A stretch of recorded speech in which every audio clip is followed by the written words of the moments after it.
एक समय की बात है। एक बार एक राजा का दरबार लगा हुआ था, लेकिन धूप में लगा हुआ था, क्योंकि सर्दियों के दिनों में अक्सर राजा की चौपाल वहीं लगा करती थी।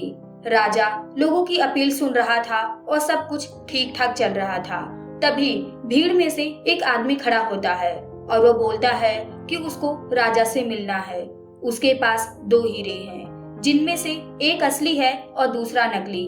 मैं राजा से पूछना चाहता हूँ कि क्या वह बता सकते हैं कि इनमें से असली कौन है और नकली कौन है।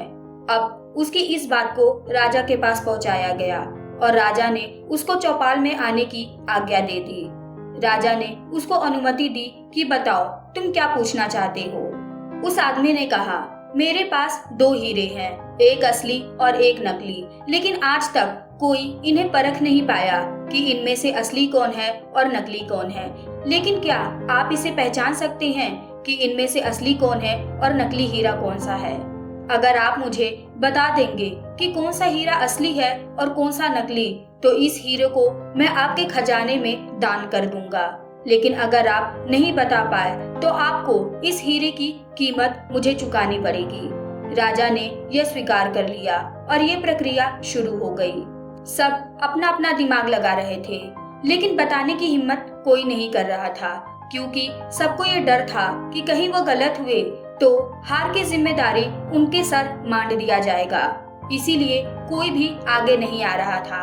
आखिरकार राजा ने अपनी हार मान ली और उन्होंने कहा, मैं ये पता लगाने में असमर्थ हूँ कि इनमें से असली हीरा कौन सा है और नकली कौन सा है। राजा इतना कह ही रहे थे कि तभी एक घटना घटी। भीड़ में से एक अंधे बुजुर्ग खड़े हुए और बोले, अगर मुझे मौका दिया जाए तो मैं बता सकता हूँ असली हीरा कौन सा है और नकली हीरा कौन सा है। राजा को ये देखकर प्रसन्नता हुई कि चलो कोई तो है। अब उस बुजुर्ग ने 1 मिनट में बता दिया कि असली हीरा कौन सा है और नकली कौन सा है। राजा ने उसको धन्यवाद दिया कि आपने राज्य की इज्जत बचा ली। शर्त के मुताबिक अब उस आदमी को असली वाला हीरा राजा को देना था। अब हीरे को महल में ले जाने की तैयारी होने लगी, लेकिन उससे पहले राजा ने उस बुजुर्ग से निवेदन किया और पूछा कि आप ये बता सकते हैं कि आपने कैसे पहचाना कि कौन सा असली हीरा है और कौन सा नकली, जबकि आप तो देख भी नहीं सकते और जो देख सकते हैं वे तो जवाब ही नहीं दे पाए।